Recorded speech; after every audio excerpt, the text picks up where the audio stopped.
attempting to join via phone call Lukman Laleye Babalola, publisher, Emporium Reporters, to get his news angle of the series of events.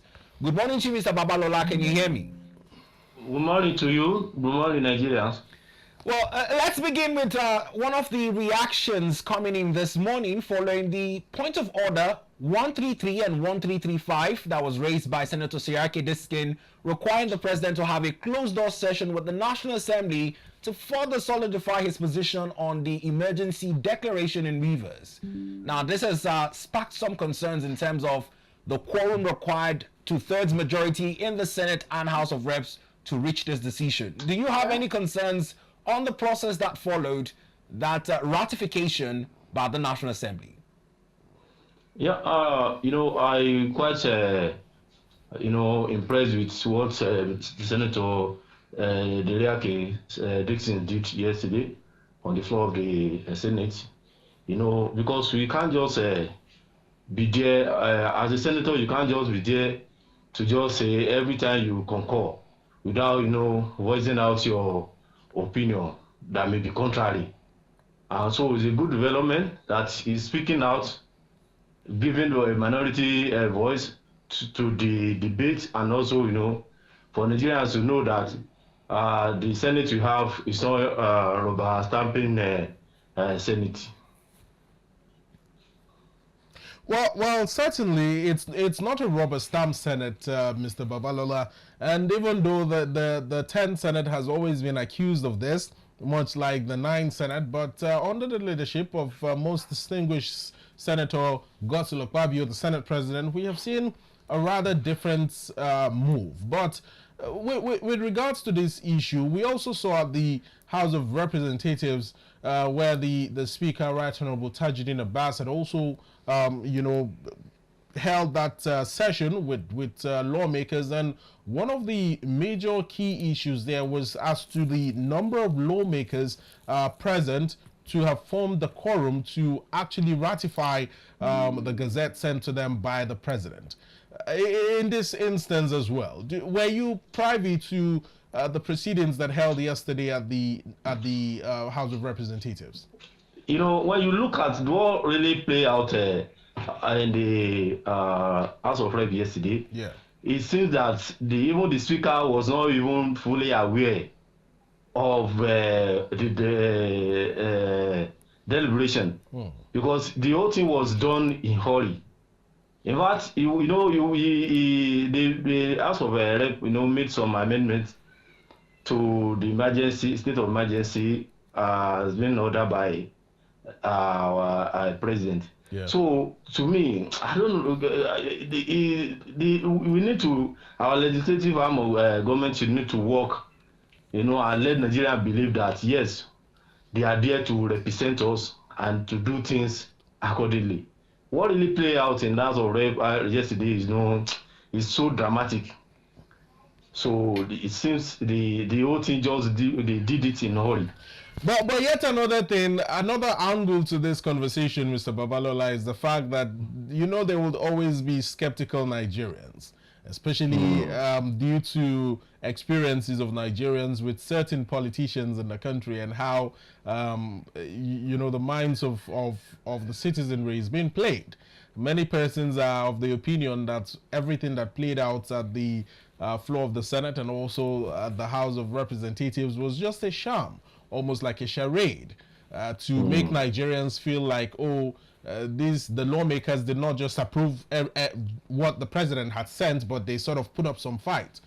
What do you think of this? Do you think this was just a staged act, or it was really an altercation?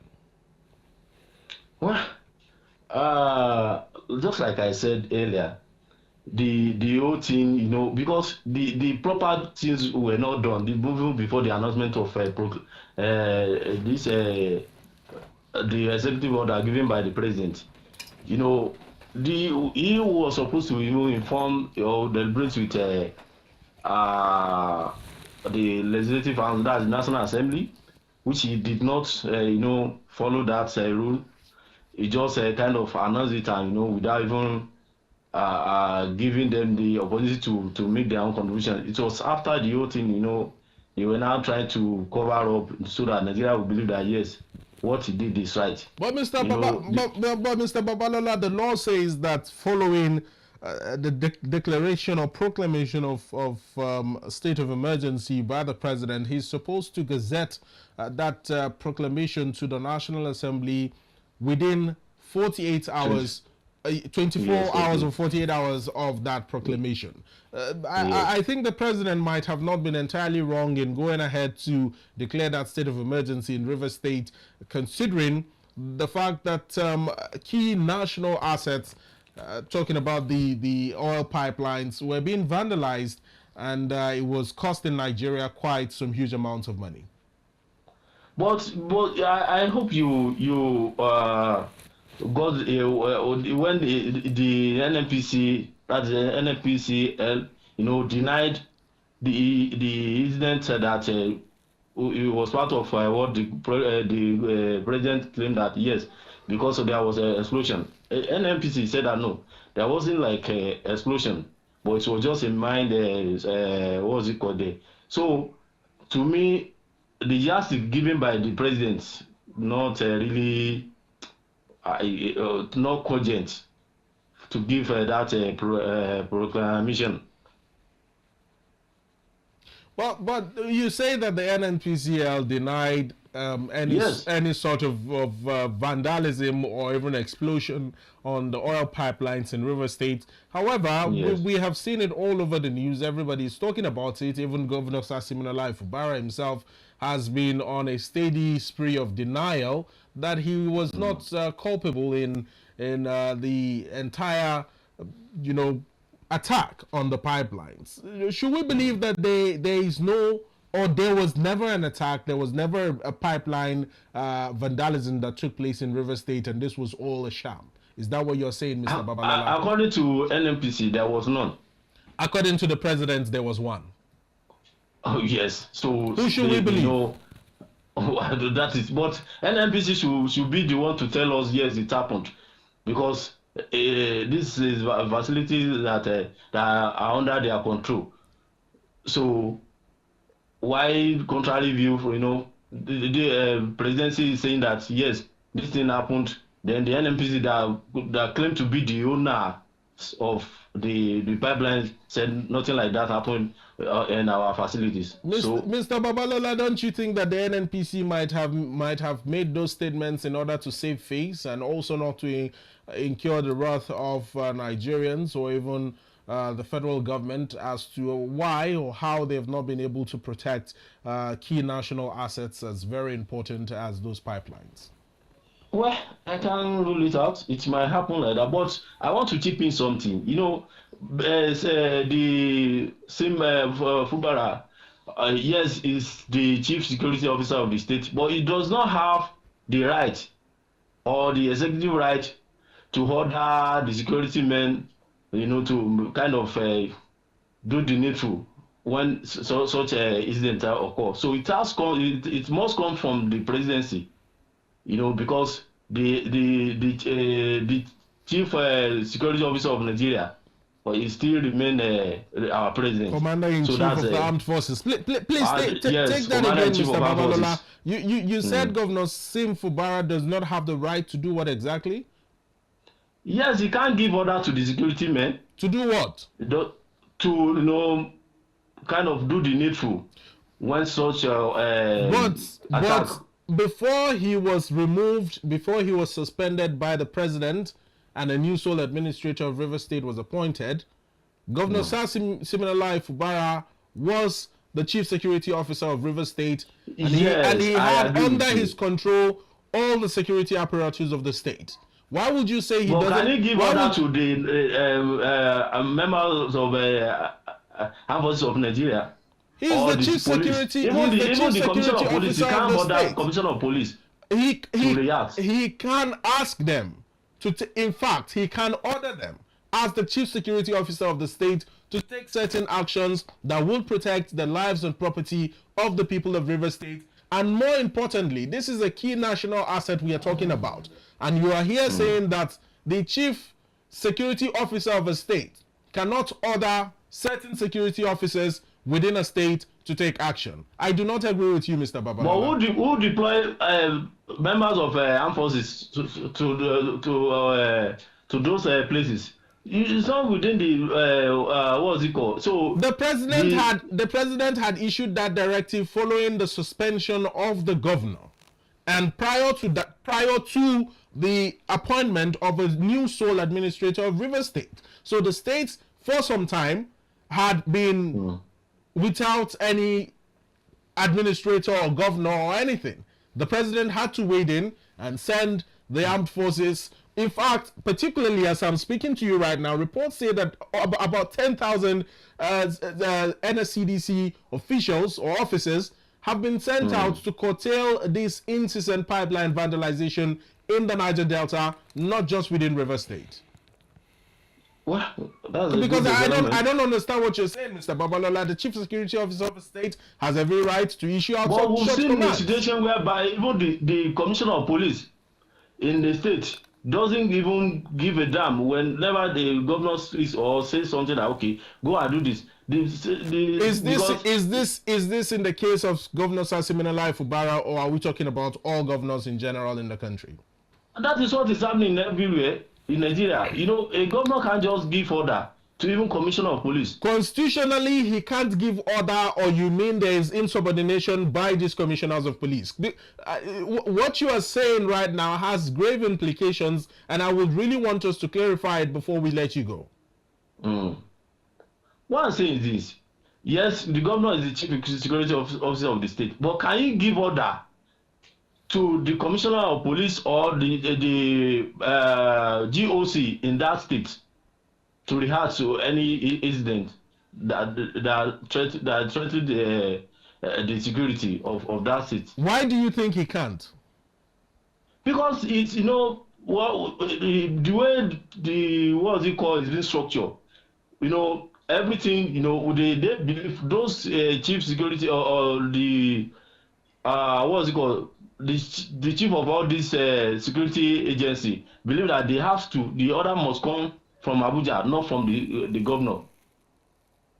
Well, this is the first time I'm learning this, Bito. I don't know if... Well, it's been a debate for some time here in Nigeria now on the position of state governors in relation to the working relations with the Commissioner of Police in their states. Whilst the questions on who is the chief security officer in the state has been asked, in terms of its provisional constitution, its provisions in the constitution, it is basic on this issue that would also get a legal perspective.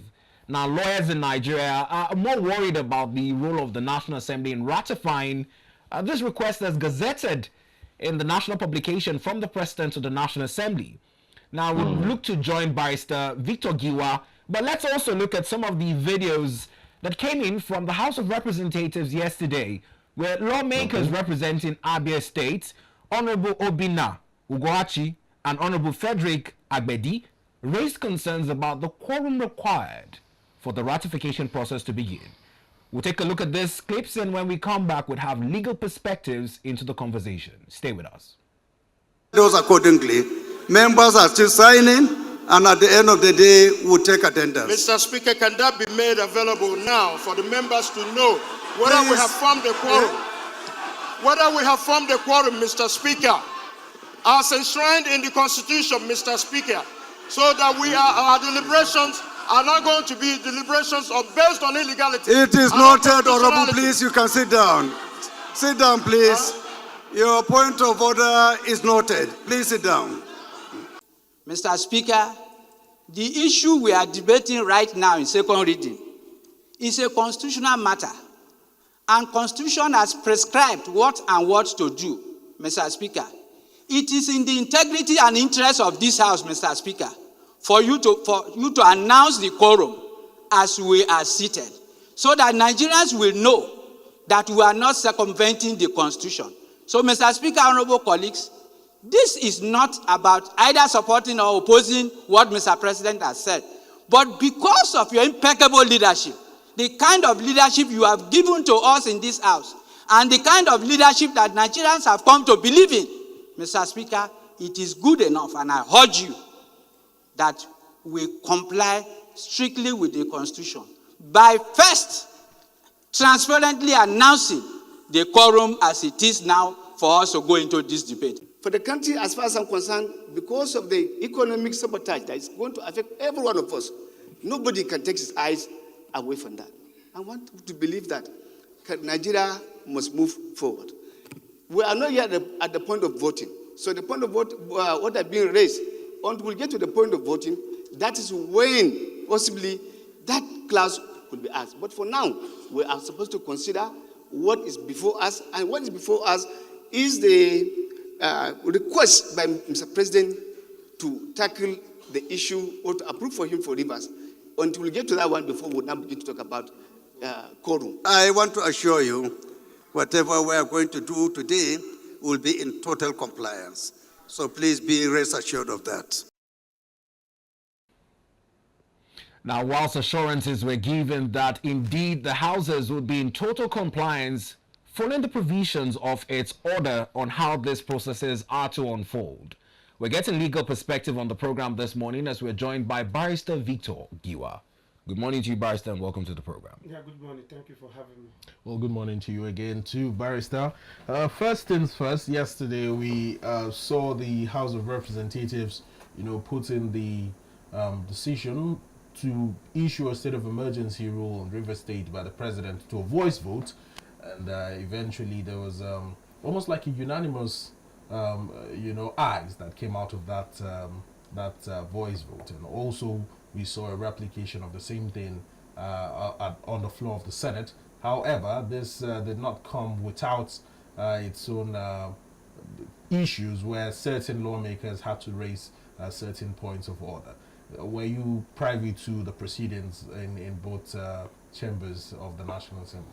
Okay, I wasn't, thank you very much. I wasn't privy to the proceedings because I wasn't there.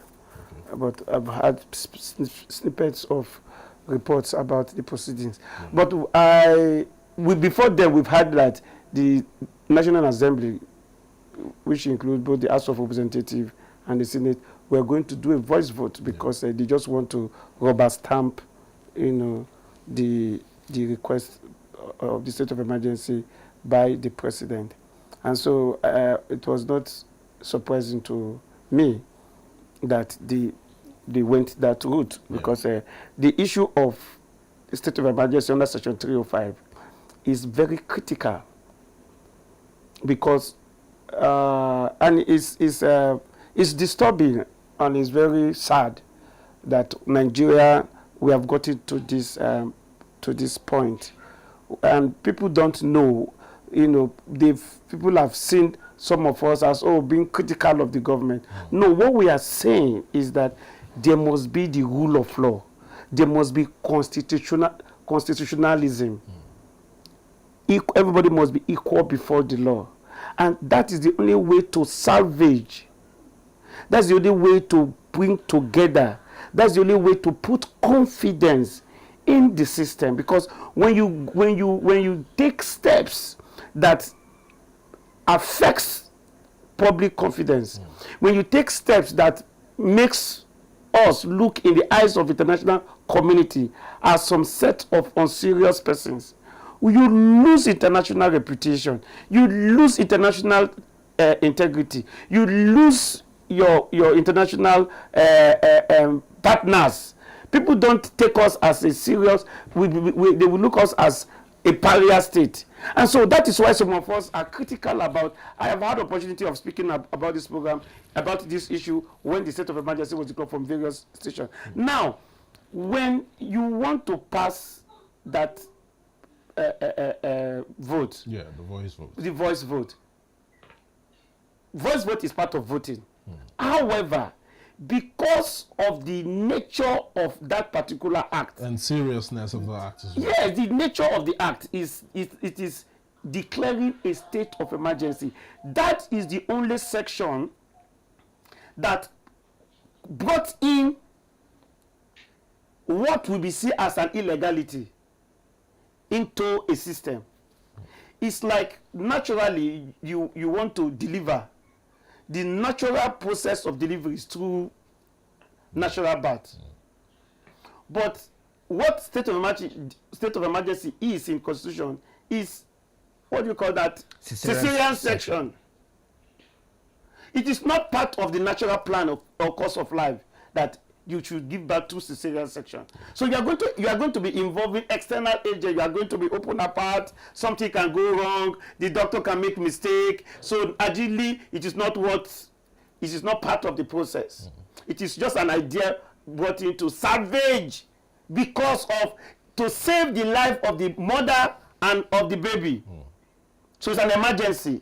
The concept of cesarean. That is what the state of emergency is. It is to see that when there is, and if you look at the section 305 sub 3, the condition upon which that section can be invoked, if you look at the language used, one of the important words is actual breakdown of law and order. When any part of the federation is at war. So you can see how critical, you can see the threshold within which you can invoke that section. So if that is the case, that is when you can bring it to, but when that is not the case, so when you want to Barrister Giwa, let me quote the 1999 Constitution as amended, section 305, which has the proclamation of a state of emergency. Now this is yes, this is section this is 1C. When there is a violation of the Constitution, such as in cases of rebellion or insurrection, or D, when the president believes that national security or the safety of the nation is under immediate threat. I want you to react to these two things. Was Governor Laleye Babalola rebellious in any way, and were there any acts of insurrection? No, can you read that section very clearly so that we can attend to it? Okay. Section, yes. The first one says, or let me take it from the top. Yes. Yes. Section 305, proclamation of a state of emergency. 1. Power to proclaim a state of emergency. The president may, by proclamation, make a declaration of a state of emergency if A, the federation is at war, or the federation is in imminent danger of war. Good. B, there is an actual breakdown of public order or public safety in the federation or in any part thereof, to such an extent that the government of the federation cannot effectively control the situation. Correct. Hold on to that. C, there is a violation of the Constitution, such as in cases of rebellion or insurrection. And D, the president believes that national security or the safety of the nation is under immediate threat. These are the conditions placed and enshrined in our Constitution. Yep. Has the governor, the former governor of River State, now the suspended governor, Lukman Laleye Babalola, violated any of these rules in the Constitution? Thank you. I will correct some things. Now, and I see it everywhere. People say former governor. You see, that is a crisis on its own. I see people, commentators saying former governor. He is not a former governor. He is still the governor of only suspended. Yes. There are constitutional way of removal of governors. 1, impeachment. 2, resignation. 3, incapacitation. 4, death. And the Supreme Court have said it in plethora of cases. Suspension is not part of that. Suspension is not part of it. The governor should not be addressed as a former governor. His tenure has not expired. He has not been expeached. He has not resigned. He has not died. So there's no issue of former governor. Barrister Giwa, could the president have issued that state of emergency rule in River State without necessarily suspending the governor, his deputy, and the lawmakers? Good, of course. There's nothing, show me anywhere in that constitution that says that in the declaration of state of emergency, the governor should be suspended. I mean, the constitution is not an oracle where you need to go and get a priest who will now start conjuring items so that all of us get confused. It is just there. There is no, President United declared a state of emergency sometimes ago, in 2014, about 3 states.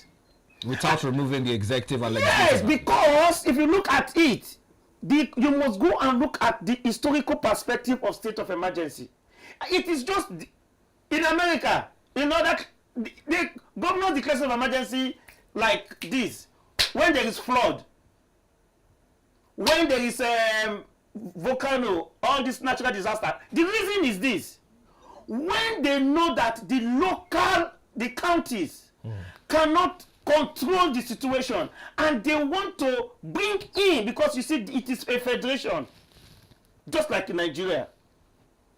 When the federal government wants to bring in its own power to overrule, to interfere with the local and the state power, they say there's a state of emergency, a state where I can quickly act without following the due process. So what the Section 305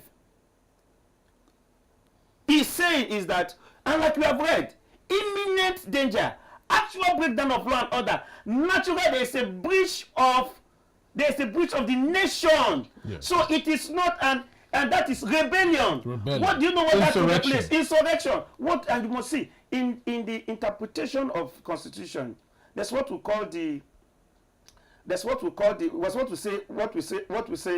say the justis generis rule. When you see rebellion and insurrection, you know what an insurrection is. People coming to fight against an established government. Rebellion, rebels. Who might pick up arms? Who not might? They must pick up arms. Question. Has any of those situations happen in Rivers? Hold your thoughts now. Let's accommodate Babalola, who has been patiently waiting over the phone, to lend his thoughts to the ongoing conversation. Now, Barrister Victor Giwa has looked to further x-ray the provisions of the Constitution in the requirements for a proclamation of state of emergency. While all of this has been scrutinized in the country by everyone having reactions, the administrator has resumed office in Rivers, talking about the retired Rear Admiral Ibokete Bass. Now, he has vowed to restore peace. He has read the Riot Act.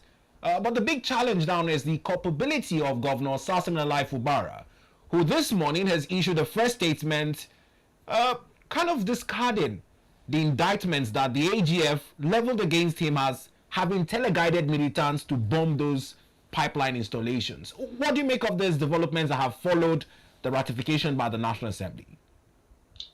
To be honest with you, like I said earlier, there was nothing that warrants the proclamation in the first place. What really happened, what was playing out in Rivers State was just a political disagreement that is between a certain faction loyal to a particular person and the governor. So, and I wonder why it's getting to this issue of a state of emergency. So, it doesn't warrant it. Well, Mr. Babalola, we must thank you. You've been patient. We had you all through the start of this conversation. I would like for you to take your leave, and we're wishing you the best of today. Thank you, sir. Well, coming back to you, Barrister Giwa, he maintained the position you're maintaining, but the challenge now is on the indictments. I know you're very familiar with the statements the AGF made in his press briefing at the State House. The governor has responded to it, saying that he never, in no way, teleguided militants to bomb those installations, despite making a public statement that at a set time, he will give the youth an instruction to act.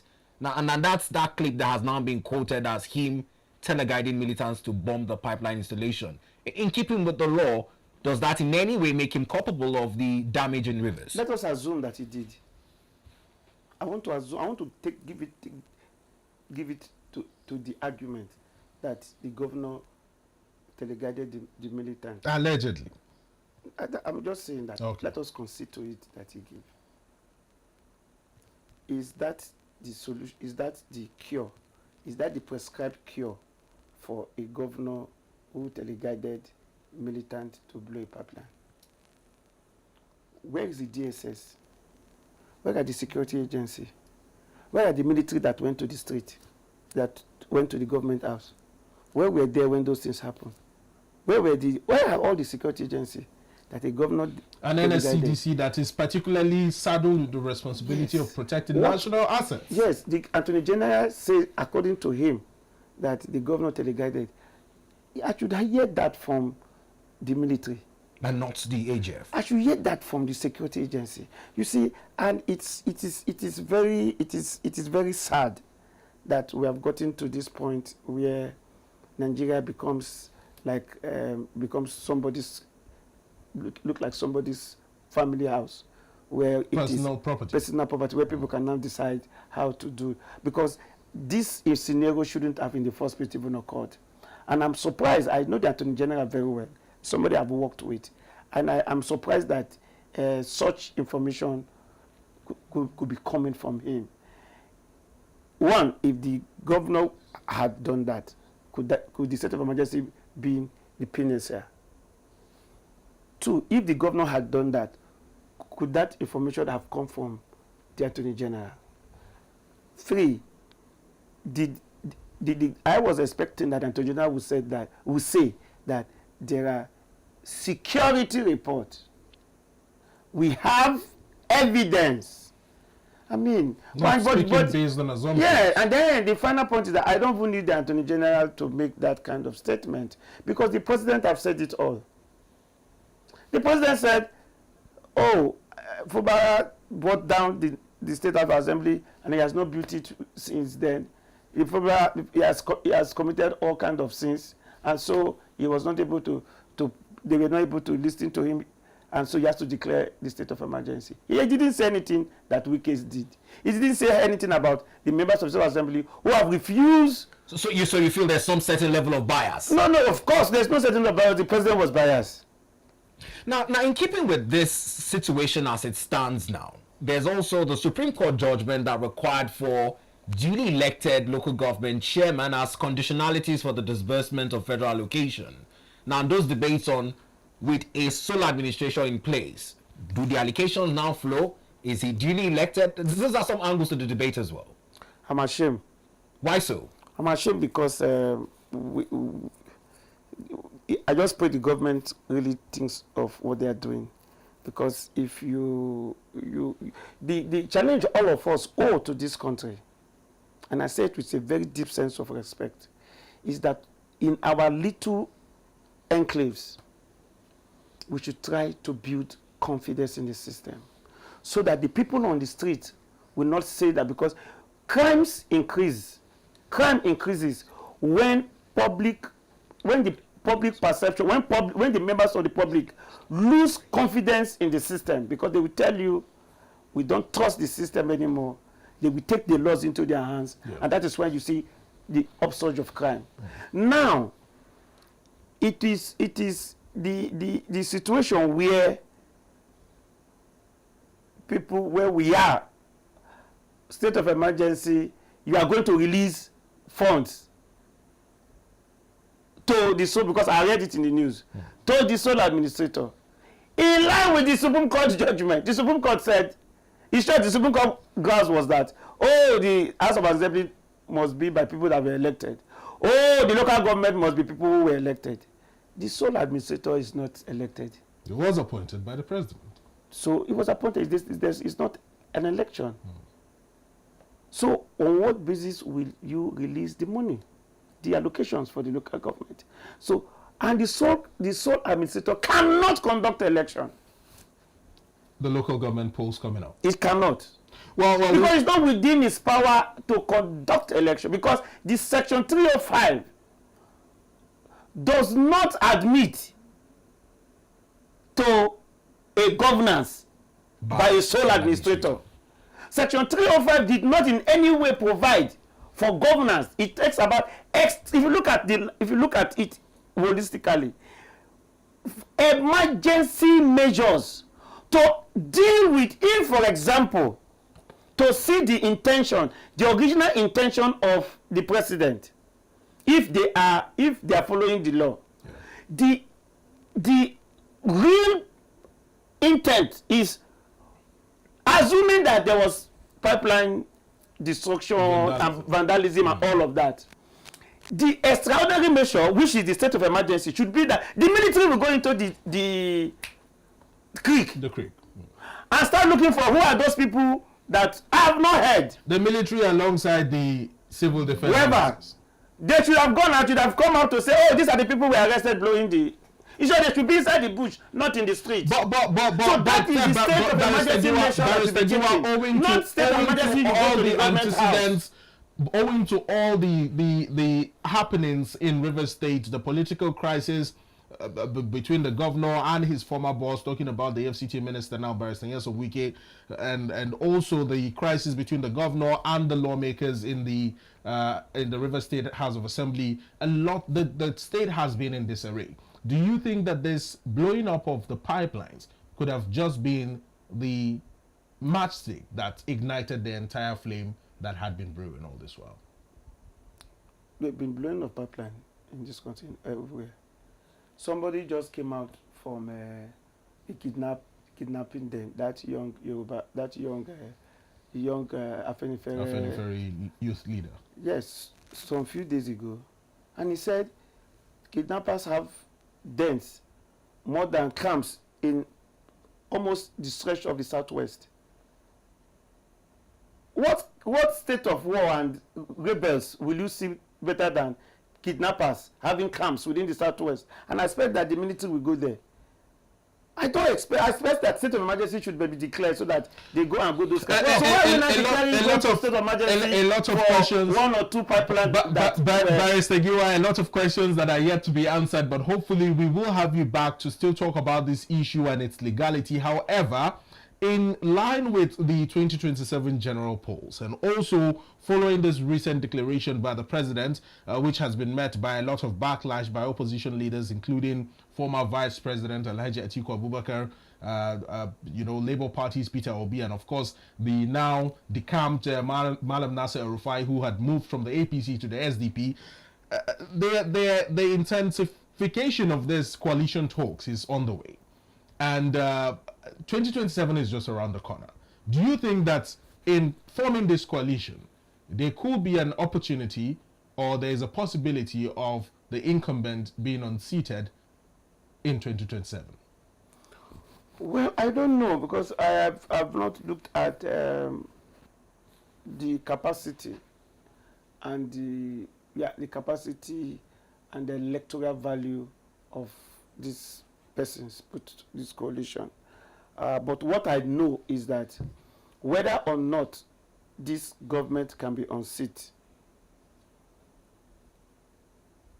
will be a fallout of their actions. Whose actions? Their actions. One of which is what they are doing right now. The current administration's actions. Yes, that's what I'm saying, that whether or not this current administration will be unseated in 2027 will be a function of their own actions. Because if they take over, they engage in activities that erode public confidence. If they engage in activities that make the Nigerian populace to go against them, that will be the beginning of their losing the 2027 election. Barrister Giwa, is the President Bola Ahmed Tinubu-led administration's scorecard looking good so far? From what the president is doing, his scorecard is very, very poor. Okay. Well, a fine place to leave it, Barrister Victor Giwa. Thank you for your time on the program this morning. Thank you so much for having me. Well, we'll take a